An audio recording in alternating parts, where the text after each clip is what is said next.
అమ్మో! ఈ డైట్లు చేసే వాళ్ళందరికీ దండం పెట్టొచ్చండి. రకరకాల డైట్లు చేస్తూ ఉంటారు కదా! అందులో ఇదొకటి అనమాట. నేనైతే జనరల్‌గా సెర్చ్ చేయనండి డైటింగ్‌వి. ఎందుకంటే నాకు అంత ఏమంటారు అంత ఇంట్రెస్ట్ లేదు. నాకు అంత తెలియని కూడా తెలీదు. ఇది ఎలా వచ్చిందో గానీ స్టార్ట్ వచ్చింది బుల్లెట్ కాఫీ అని.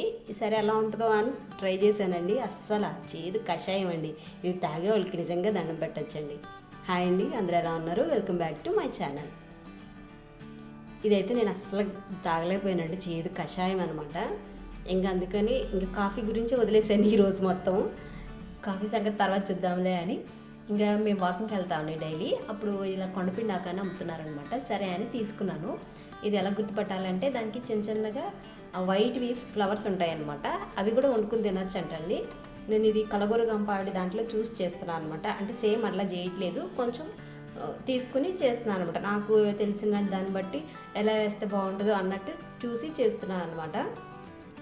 ఇది చాలా వేడి చేస్తుందండి. అందుకే కొండపిండి ఆకు అంటారు. కొండపిండి ఆకు అంటే కొండని సైతం పిండి చేసేస్తుంది అనమాట. లోపల బాడీలో ఉన్న ఏమంటారు రోగాలన్నిటినీ, ఏదైనా డిజీజ్ ఉన్నా కానీ స్టోన్స్ కూడా చాలా బాగా క్లియర్ అవుతాయి అంటండి. అంటే కిడ్నీలో స్టోన్స్ కానీ, కొంతమందికి వేరే దగ్గర కూడా స్టోన్స్ ఉంటాయి కదండి, ఆ స్టోన్స్ మొత్తం కరిగించేస్తుంది అంటండి ఇది వీక్లీ వన్స్ తీసుకుంటే. అది ఎవరన్నా డాక్టర్ని కనుక్కొని తినండి. వీళ్ళు తినమన్నారు కదండి ఏది పడుతుంది తీసుకుని తినేయకండి, చాలా డేంజర్ అనమాట. అది ఆయుర్వేదం తెలిసిన వాళ్ళు డాక్టర్స్ ఉంటారు కదండి, లేకపోతే ఇంటి చుట్టుపక్కల పెద్ద పెద్ద వాళ్ళు ఉంటారు కదా, వాళ్ళకు కూడా తెలుస్తుంది. అలాంటి వాళ్ళు దాన్ని ఎలా తీసుకోవాలో, దాన్ని రోజుకి ఎన్నిసార్లు తీసుకోవాలో దాన్ని బట్టి తీసుకుంటే కానీ బాగా క్యూర్ అవుతుందంటండి ఆయుర్వేదం ప్రకారం. కొండపిండి ఆకు దాని పేరే. కొండని సైతం పిండి చేస్తారు అదనమాట. చాలామంది తిన్నారు, నేను విన్నాను. కాకపోతే ఇదే అది కొండపిండి ఆకు అని తెలీదు. వాళ్ళు అమ్ముతున్నారు కాబట్టి నేను కూడా కలుగురు గంప వాళ్ళ దాంట్లో చూశాను అనమాట. ఇలాగ వైట్ ఫ్లవర్స్ ఉంటాయి, ఇది ఇంకొకటి కూడా ఉంటుంది సేమ్ ఇలాగే అని చూపించారనమాట. సరే అని నేను కన్ఫర్మ్ చేసుకున్నాను. ఆవిడ వేరే ప్రాసెస్లో చేశారండి, నేను వేరే ప్రాసెస్లో చేస్తున్నాను అనమాట. ఫస్ట్ అయితే వెల్లిపాయలు వేసుకోవాలి. వేసుకున్న తర్వాత ఉల్లిపాయ పచ్చిమిరపకాయ. ఇది పచ్చిమిరపకాయలు చేసుకుంటేనే బాగుంటుందంట, అందుకే నేను పచ్చిమిరపకాయలతోనే చేసుకున్నానండి. మర్చిపోయాను, ఫస్ట్ అయితే పెసరపప్పుని నెయ్యితో వేయించుకోవాలండి, అప్పుడు కమ్మగా బాగుంటుందంట. తర్వాత ఇదంతా ఈజీ ప్రాసెస్సేనండి. సాల్ట్ పసుపు వేసుకుని మనం మగ్గించుకుంటాం కదా, అలా మగ్గించుకున్న తర్వాత కొంతసేపు మగ్గబెట్టుకోవాలన్నమాట. అవి బాగా సాఫ్ట్గా అయ్యేంత వరకు. అయిన తర్వాత అప్పుడు ఆకు వేసుకోవాలండి. ఆకు కూడా కొంచెం వేయించుకోవాలి, లేకపోతే పసరవాసనలాగా ఉంటాయి కదా. ఇది మరీ పసరవాసనలాగే ఉందండి, కొంచెం లైట్గా డిఫరెంట్గా ఉంది కానీ బాగానే ఉందండి, కమ్మగా బాగానే ఉంది. పెసరపప్పు వేసాను కదా, నేను ఇంకా కొంచెం ఎక్కువ వేసానండి, ఎందుకంటే ఇది బాగా వేడి చేస్తుంది అని చెప్పారనమాట. అందుకే లోపల ఉన్న డిసీజ్ అంతా క్లియర్ చేస్తుంది అని చెప్పారనమాట. అందుకని కొంచెం పెసరపప్పు చలవ చేస్తుంది కదా అన్నట్టు, మళ్ళీ చిన్న పాప కూడా తినాలి కదా అన్నట్టు కొంచెం పెసరపప్పు ఎక్కువ వేసానండి. అందుకని మీరు ఎలా కావాలంటే అలా వేసుకోండి. మామూలుగా అయితే ఇది ఒక కప్ అయితే హాఫ్ కప్పు పెసరపప్పు వేస్తారంట. నేనేమో ఇది కప్ అయితే, ఆకు ఒక కప్ అయితే నేనేమో ఒక కప్పు పెసరపప్పు వేసాను. అది ఇది ఈక్వల్గా వేసాను అనమాట.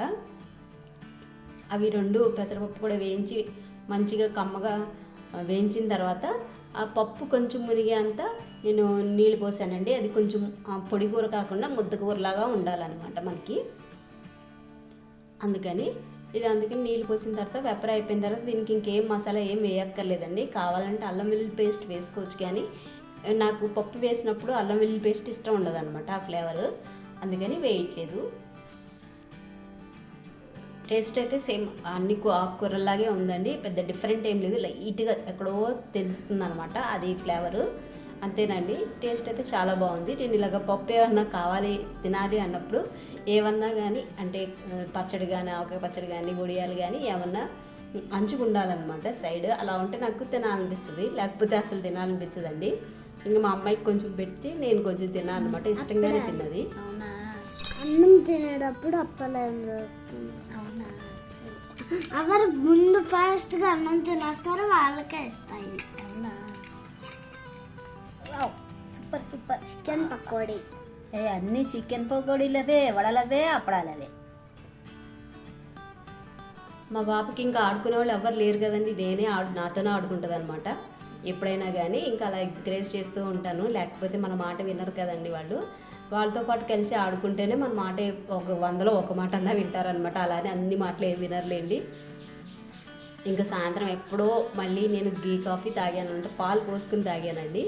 తాగిన తర్వాత మార్కెట్కి వెళ్ళాను అనమాట. కూరగాయలు ఏం లేవని చెప్పాను కదా, మార్కెట్కి వెళ్ళి ఇలాగా మార్కెట్కి వెళ్ళేటప్పుడు ఇలాగే జడ వేసాను అనమాట అండి. ఇప్పుడు క్లిప్లు అవి పెట్టకుండా ఇలాగ అన్ని రబ్బర్ బ్యాండ్తో వేస్తున్నారు కదా, అండ్ మళ్ళీ ఇది లేసులు ఉంటాయి కదండి, వాటితో వేస్తున్నారు కదా. ట్రై చేశాను, చాలా బాగా వచ్చింది.